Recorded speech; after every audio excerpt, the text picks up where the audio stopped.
എല്ലാവർക്കും സ്പൈസസ് വേൾഡിൻ്റെ പുതിയൊരു വീഡിയോയിലേക്ക് സ്വാഗതം. അപ്പോൾ ഞാൻ ഇന്ന് ചെയ്യാൻ പോകുന്നത് ഇതുപോലൊരു മാങ്ങ കൊണ്ട് നല്ല ടേസ്റ്റി ആയിട്ടുള്ളൊരു അച്ചാറാണ്. അപ്പോൾ എല്ലാവർക്കും ഇഷ്ടപ്പെടും ഈ അച്ചാർ. അപ്പോൾ നമുക്കിത് എങ്ങനെ തയ്യാറാക്കുന്നത് നോക്കാം. അതിന് മുന്നേ എൻ്റെ ചാനൽ ഇതുവരേക്കും സബ്സ്ക്രൈബ് ചെയ്യാത്തവരാണെങ്കിൽ താഴെ കാണുന്ന റെഡ് സബ്സ്ക്രൈബ് ബട്ടൺ ഒന്ന് ക്ലിക്ക് ചെയ്യണേ, കൂടാതെ തൊട്ടടുത്തുള്ള ബെല്ലൈക്കണും കൂടി. അപ്പോൾ നമുക്കിനി വീഡിയോയിലോട്ട് പോകാം. അപ്പോൾ ആദ്യം തന്നെ നമുക്ക് ഇതുപോലൊരു മാങ്ങയൊന്ന് തോലൊക്കെ ഒന്ന് കളഞ്ഞിട്ട് വെക്കാം. അതിനുശേഷം നമുക്ക് ഇതുപോലൊരു ഗ്രേറ്റർ ഉപയോഗിച്ചിട്ട് ഇതൊന്ന് ഗ്രേറ്റ് ചെയ്തെടുക്കണം. അപ്പോൾ ഇതുപോലെ ഗ്രേറ്റ് ചെയ്ത് ചെയ്യുമ്പോഴാണ് ഈ അച്ചാറിന് കൂടുതൽ ടേസ്റ്റ്. അപ്പോൾ ഇതേപോലെ ചെയ്താൽ നന്നായിരിക്കും. അപ്പോൾ മാങ്ങയൊക്കെ നമ്മളിപ്പോൾ ഇതേപോലെ ഗ്രേറ്റ് ചെയ്ത് വെച്ചിട്ടുണ്ട്. അപ്പോൾ ഇനി ഇതൊന്ന് മാറ്റി വയ്ക്കാം. അടുത്തായിട്ട് നമുക്കൊരു പാൻ ഒന്ന് ചൂടാക്കിയിട്ട് എടുക്കാം. അതിലേക്ക് നമുക്കൊരു 1/2 ടീസ്പൂൺ കടുക് ഒന്ന് ആദ്യം ചേർത്ത് കൊടുക്കാം. പിന്നെ അതിൻ്റെ കൂടെ നമുക്കൊരു 1/4 ടീസ്പൂൺ ഉലുവ കൂടി ഇട്ട് കൊടുക്കണം.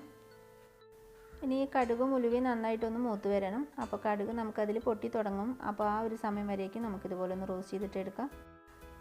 അപ്പോൾ ഇതിലിപ്പോൾ കടുകൊക്കെ നന്നായിട്ട് പൊട്ടാൻ തുടങ്ങിയിട്ടുണ്ട്. അപ്പോൾ നമുക്കിങ്ങനെ കടുക് നന്നായിട്ട് ഇതിൽ പൊട്ടി വരണം. അപ്പോൾ അതുവരേക്കും റോസ്റ്റ് ചെയ്തിട്ട് കിട്ടണം.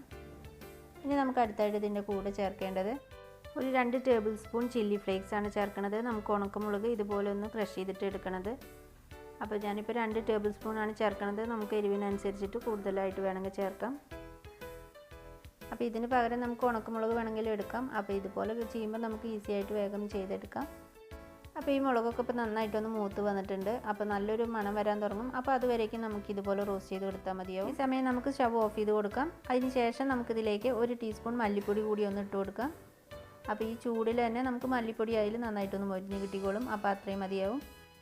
ഇനി ഇത് ചൂടാറിയതിന് ശേഷം നന്നായിട്ടൊന്ന് പൊടിച്ചെടുത്ത് വെക്കണം. അടുത്തായിട്ട് നമുക്കൊരു പാൻ ഒന്ന് വെച്ച് ചൂടാക്കിയെടുക്കാം. അതിലേക്ക് ഒരു 4 ടേബിൾ സ്പൂൺ ഓയിലൊന്ന് ഒഴിച്ചു കൊടുക്കാം. ഓയിലിന് പകരം നമുക്ക് നല്ലെണ്ണ വേണമെങ്കിൽ ഉപയോഗിക്കാം. ഞാനിപ്പോൾ ഓയിലാണ് എടുത്തിട്ടുള്ളത്. ഒരു 1/4 കപ്പോളം ഓയിൽ. അപ്പോൾ അതൊന്ന് ഒഴിച്ചു കൊടുക്കാം. അതിന് ശേഷം ഓയിലൊന്ന് നന്നായിട്ട് ചൂടായിട്ട് വരട്ടെ. ഓയിൽ നന്നായിട്ട് ചൂടായതിന് ശേഷം നമുക്കിതിലേക്ക് 1 ടീസ്പൂൺ കടുക് ഒന്ന് ഇട്ട് കൊടുക്കാം.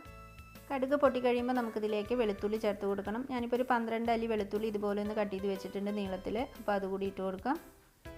ഇതിൻ്റെ കൂടെ നമുക്കൊരു 2 പച്ചമുളക് ചെറുതായിട്ട് വട്ടത്തിൽ അരിഞ്ഞ് വെച്ചിട്ടുണ്ട്. അപ്പോൾ അതുകൂടി ഇട്ട് കൊടുക്കണം. അടുത്തായിട്ട് നമുക്കിതിലേക്ക് ഒരു 2 ടേബിൾ സ്പൂണോളം ചെറുതായിട്ട് അരിഞ്ഞിട്ടുള്ള ഇഞ്ചിയാണ്. അപ്പോൾ അതുകൂടി ഇട്ട് കൊടുക്കാം. ഇനി ഇതിൻ്റെ കൂടെ നമുക്ക് കുറച്ചൊന്ന് കറിവേപ്പില കൂടി ചേർത്ത് കൊടുക്കാം.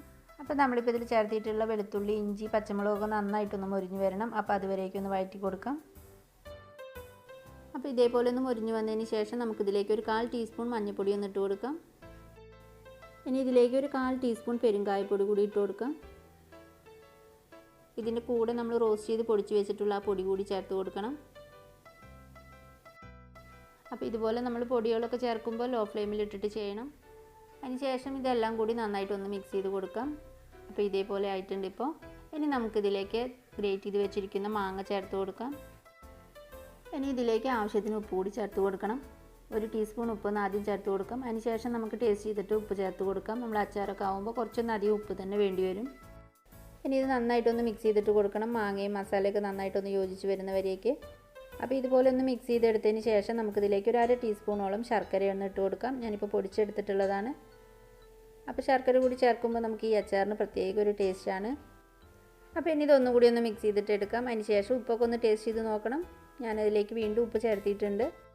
അപ്പോൾ അങ്ങനെ അവസാനം നമുക്കിതിലേക്ക് ഒന്നുകൂടി ചേർത്ത് കൊടുക്കണം. ഇത് വിനീഗറാണ്, വൈറ്റ് വിനീഗറാണ് എടുത്തിട്ടുള്ളത്. അതൊരു 3 ടേബിൾ സ്പൂൺ വിനീഗർ എടുത്തിട്ടുണ്ട്. നമുക്കിതിൽ കുറച്ചുകൂടി കൂടുതൽ വേണമെങ്കിൽ എടുക്കാം. ഞാനിപ്പോൾ ഇത്രേ എടുത്തിട്ടുള്ളൂ. അപ്പോൾ അച്ചാർ നമുക്ക് കുറേ നാൾ കേടുകൂടാതെയൊക്കെ ഇരിക്കും വിനീഗർ ചേർക്കുമ്പോൾ. അപ്പോൾ അങ്ങനെ നമ്മുടെ സിമ്പിളായിട്ട് തയ്യാറാക്കാൻ പറ്റുന്ന ടേസ്റ്റി ആയിട്ടുള്ള അച്ചാർ റെഡി ആയിട്ടുണ്ട്. ഈ സമയം നമുക്ക് സ്റ്റവ് ഓഫ് ചെയ്ത് കൊടുക്കാം. അതിന് ശേഷം ചൂടാറാനായിട്ട് മാറ്റി വയ്ക്കാം. അപ്പോൾ എല്ലാവർക്കും ഈ സിമ്പിളായിട്ട് തയ്യാറാക്കാൻ പറ്റുന്ന ടേസ്റ്റി ആയിട്ടുള്ള അച്ചാർ ഇഷ്ടപ്പെട്ടു എന്ന് വിചാരിക്കുന്നു. വീഡിയോ ഇഷ്ടപ്പെട്ടാൽ തീർച്ചയായിട്ടും ലൈക്ക് ചെയ്യാനും ഷെയർ ചെയ്യാനും മറക്കരുത്. അതുപോലെ ആദ്യമായിട്ട് വീഡിയോ കാണുന്നവരാണെങ്കിൽ ചാനൽ സബ്സ്ക്രൈബ് ചെയ്യാനും. അപ്പോൾ ഓക്കെ ഫ്രണ്ട്സ്, നെക്സ്റ്റ് വീഡിയോ ആയിട്ട് കാണുന്നവരേക്കും എല്ലാവർക്കും നന്ദി.